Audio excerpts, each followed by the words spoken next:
In this video, you'll learn how to buy hosting on GoDaddy in just a few minutes, so you can get your website online with reliable, professional infrastructure. First, open your browser and go to godaddy.com. On the homepage, hover over Hosting and Security in the top menu, then click Web Hosting to see all the hosting plans GoDaddy currently offers for your projects. Next, browse through the available plans.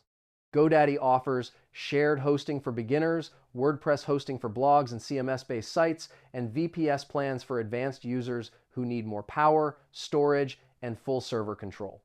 Now, pick the plan that matches your project. Click Add to Cart on the option you want. Then choose your billing period.